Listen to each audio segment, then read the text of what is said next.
Jujur, aku bingung harus memulai cerita ini dari mana.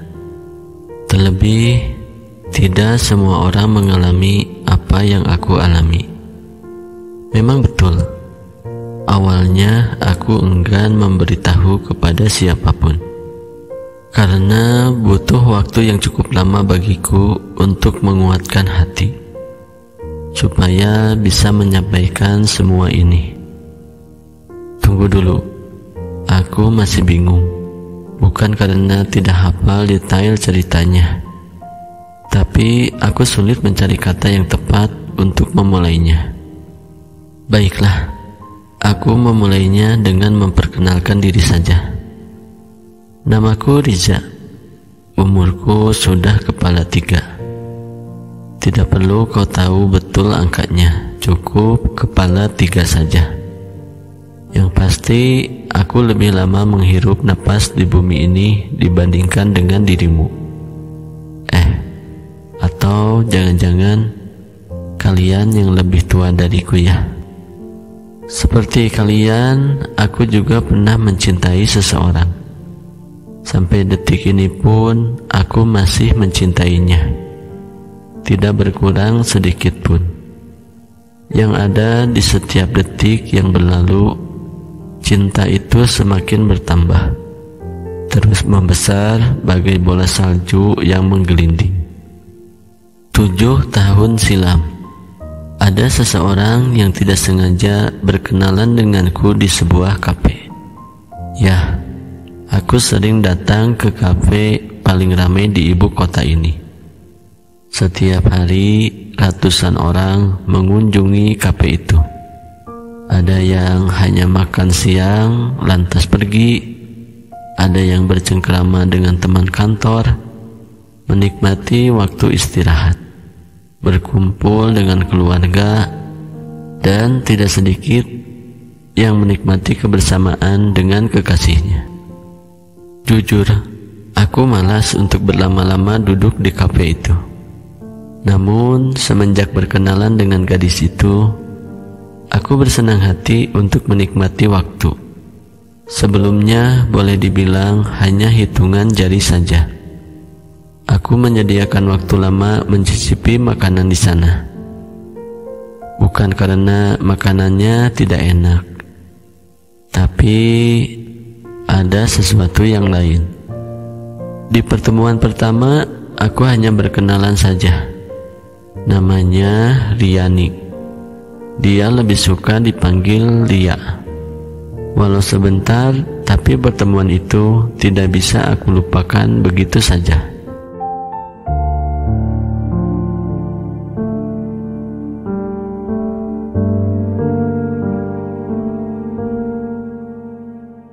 Hari berganti. Aku pun bertemu lagi dengan Riani. Pada pertemuan kali ini, aku berkesempatan bertutur kata, berbicara lebih banyak dari sebelumnya. Akhir-akhir ini, aku sering lihat kamu. Padahal sebelumnya, tidak sekalipun batang hidungmu nampak. Ucap Ria mengawali pembicaraan. Soalnya, aku dengar dari teman. Katanya, makanan di kafe ini enak. Karena penasaran, makanya aku coba saja.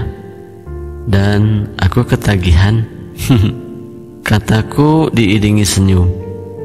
Kalian jangan memberitahu Ria kalau aku berbohong ya. Pokoknya jangan kasih tahu. Benar sih, Red Velvet di kafe ini rasanya luar biasa ya. Ucap Ria mantap, sambil tangannya mengaduk-aduk jus jeruk yang tinggal setengah. Selain Red Velvet, apalagi daya tarik kafe ini, Ria? Aku dengar setiap minggu kamu datang ke tempat ini ya. Meskipun bukan detektif, tapi aku tahu betul siapa saja yang sering datang ke kafe ini. Karena kafe ini sangat istimewa bagiku. Dia berbicara tidak semangat. Istimewa? Istimewa gimana maksudnya? Aku mulai menyelidik. Belum sempat Ria menjawab, seseorang berseragam putih menghampiri kami. "Mas, maaf, kafenya mau tutup. Silakan untuk melakukan pembayaran di kasir ya," ucap pelayan kafe ramah. Tanpa disuruh 2 kali, Ria beranjak ke kasir. Namun secepat mungkin aku menahannya. "Jangan, biar aku saja yang membayar semua pesanannya." Meskipun tersipu malu, akhirnya dia menyerah oleh bujukanku. Aku mempersilahkan Ria untuk keluar terlebih dahulu. "Mas, lain kali kalau saya sedang ngobrol dengan perempuan itu, jangan dulu tutup ya. Tidak peduli sampai tengah malam sekalipun." Tapi bos, tidak apa-apa. Ini pengecualian. Aku hanya bertemu dengan dia 4 kali saja. Selebihnya berkomunikasi lewat dunia maya. Jujur, ada perasaan aneh yang menggerami hatiku. Padahal baru 2 bulan aku mengenalnya. Tapi mengapa rasanya seperti ini? "Ria, mungkin ini terlalu cepat untukmu. Kamu baru mengenalku beberapa bulan saja. Tapi aku sudah memperhatikanmu dari dulu, jauh sebelum kamu mengenalku. Kamu tahu, terkadang cinta itu tidak bisa dimengerti oleh logika. Dan sekarang aku merasakannya sendiri.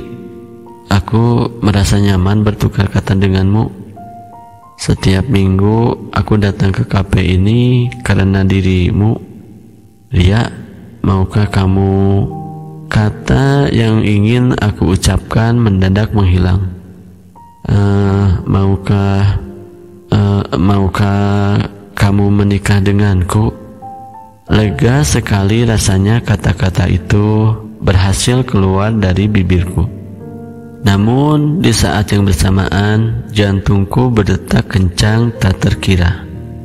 Ria menghela napas panjang lalu mengembuskannya perlahan.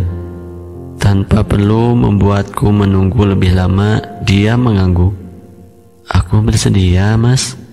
Jawabannya berhasil membuatku sangat bahagia.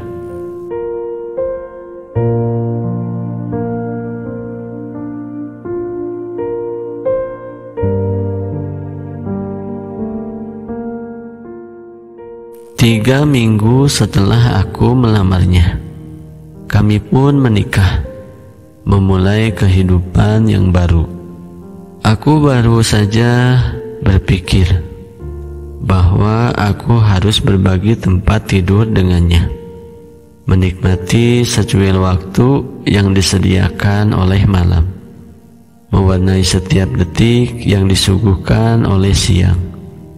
Rumahku yang biasanya dingin, kini terasa hangat oleh kehadiran Ria. Jangan kau tanya kemana keluargaku, karena sedari dulu, sejak aku melihat cahaya di bumi ini, aku sudah terbiasa hidup sendiri. Selayaknya keluarga bahagia, tiada hari tanpa canda dan tawa yang menemaniku. Ria, istriku, tertawa terbahak-bahak, dicampur kesal kala dia tahu kalau aku stalker setianya. Dia menggeleng-gelengkan kepalanya, tak percaya kalau aku menyimpan potongan video dirinya dari CCTV. Kebahagiaanku bertambah sempurna saat seorang anak laki-laki yang aku beri nama Aldi hadir di tengah keluarga kami. Dia membuatku menangis dan tersenyum dalam satu helaan napas yang sama.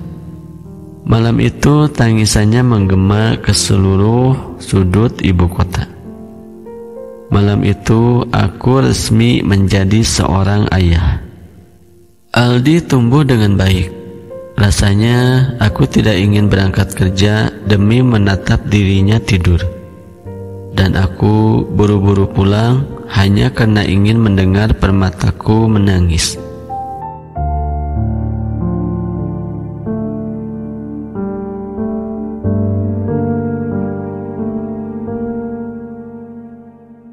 Satu tahun terlewati. Aldi semakin manja saja. Dia selalu menangis dikala ditinggal ibunya, padahal ada aku di sampingnya. 2 tahun pun berlalu. Aldi mulai memanggil Pah. Aku sangat senang dipanggil Papa olehnya. 72 jam yang lalu, Aldi berangkat sekolah. Hari pertamanya dia ke sekolah. Aku tidak ingin kehilangan kesempatan untuk mengantar anakku pergi sekolah. Memakai seragam putih merah, topi dan dasi merah menggantung di lehernya. Dan hal ini yang sebenarnya ingin aku ceritakan. Bukan ketika aku mengantar anakku berangkat sekolah, tapi setelah aku mengantarnya. Kejadian yang akan membuat siapapun terkejut, sekaligus tidak percaya, terjadi dengan begitu cepat. Beberapa meter sebelum aku tiba di tempat kerja, HP-ku berdering. Suara istriku terdengar di seberang. Ia menyuruhku untuk segera pulang. Tanpa berpikir 2 kali, aku membanting setir berbalik arah kembali ke rumah. Setibanya di rumah, baru beberapa langkah masuk, aku benar-benar terkejut. "Sayang, maafkan aku sayang." Dia memelukku erat. Buliran air jatuh dari matanya. "Kamu kenapa sayang?" tanyaku penasaran. "Aldi," suara Ria hilang ditelan tangisan. "Kenapa dengan Aldi? Tadi saat aku mengantarnya sekolah, dia baik-baik saja kan?" Aku sedikit bingung dengan apa yang tertangkap oleh mataku. Aneh, betul tiba-tiba istriku memeluk, lantas menangis seperti ini. Dia kenapa? Bukan. Susah sekali Ria untuk melanjutkan perkataannya. "Bukan apa sayang?" tanyaku penuh rasa ingin tahu. Dan yang membuatku paling bingung ialah Aldi. Kenapa pula istriku menangis kala menyebut namanya? Dia bukan anakmu." Tangis Ria pecah. Dia tersungkur di depanku. Bagai patung pancoran, aku diam tak bergerak sedikit pun. Sayangnya aku tidak terlihat bahagia, sebagaimana patung pancoran. Aku hanya menatap Ria yang sedang menangis terseduh-seduh di depanku. "Maafkan aku sayang. Dulu saat kamu menikahiku, aku sedang hamil muda. Lelaki yang menghamiliku tidak mau bertanggung jawab. Dia menghilang seakan ditelan bumi." Ria semakin terisak. Beberapa kali aku sempat mencoba untuk menggugurkan kandungan itu, namun selalu saja gagal. Hingga akhirnya kamu datang di kehidupanku. Sempurna, aku membisu.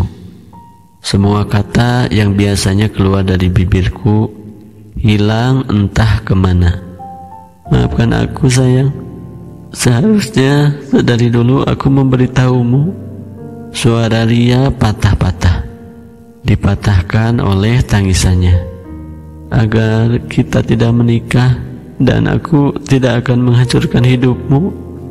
7 tahun lamanya aku menyimpan rahasia ini erat-erat. Rasanya sangat menyakitkan." Ria mencapai klimaks. Dia menangis terseduh-seduh demi memohon maaf padaku. Sementara aku hanya bisa termangu, mencoba mencerna kata-kata Ria. Tanpa sadar, mataku pun mulai basah. Hatiku terasa sakit. Walaupun aku tahu cepat atau lambat hal ini akan terjadi, tapi kenapa harus secepat ini? Aku memeluk Ria, mengusap air matanya dengan tanganku yang membeku. "Hapus air matamu sayang. Tidak perlu ada air mata sebanyak itu. karena aku tahu itu sedari dulu. Sambil tersenyum sangat tipis, Ria mendongak. Dia berani melihatku demi meminta penjelasan. Padahal sedetik yang lalu dia menunduk dalam tangisannya. Dulu kamu sering datang ke kafe dengan seorang lelaki. Melihat kedekatan kalian, aku menyimpulkan kalau dia adalah kekasihmu, kan? Kamu terlihat sangat bahagia, Ria. Wanita terbahagia. Aku menghembuskan napas panjang. Sayangnya itu tidak lama, hanya bertahan 3 bulan saja. Setelah itu kamu duduk sendiri di kursi pojok kafe. Tidak ada semangat yang nampak dari dirimu. Ada 2 kemungkinan kamu menjadi seperti itu. Pertama, kamu sedang menunggu pacarmu yang tak kunjung datang. Dan yang kedua, kamu dikhianati olehnya, kan? Melihatmu seperti itu, aku datang. Pertemuan pertama kita hanya sebatas skenario saja, bukan kebetulan. Sudah aku rencanakan.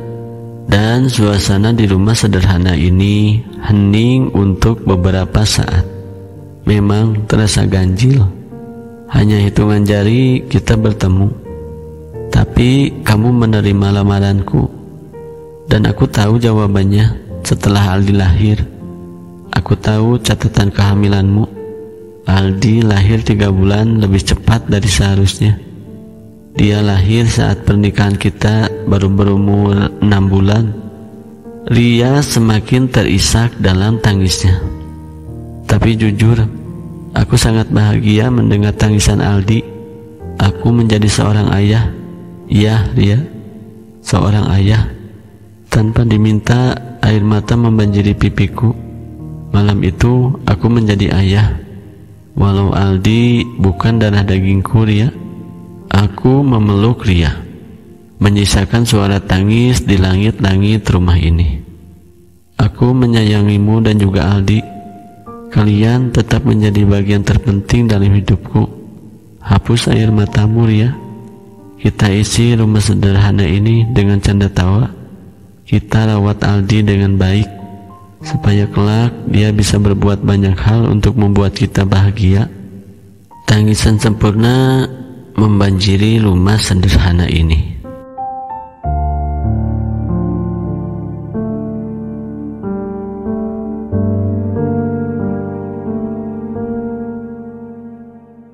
Sebuah pertanyaan selalu menggelayuti pikiranku. Kenapa aku bisa menyayangi Aldi meski bukan anakku? Yang pasti aku peduli pada Ria dan Aldi. Aku tidak ingin hidup mereka hancur. Dulu ibuku bunuh diri selang beberapa jam setelah aku lahir. Tragisnya dia membuangku di depan masjid sebelum darah di tubuhku kering. Beruntung ada yang memungutku, menyimpan aku di panti asuhan. Oleh karenanya aku bisa tumbuh hingga sekarang. Namun terlepas dari apapun alasannya, aku sangat bahagia mereka ada di hidupku. Jika aku bisa menyayangi kucing yang tidak memiliki hubungan darah denganku, kenapa pula aku tidak bisa menyayangi Aldi yang dilahirkan dari rahim seorang perempuan yang amat aku cintai. Jika kamu mendengarkan ini, Ria dan Aldi anakku, aku sangat menyayangi kalian.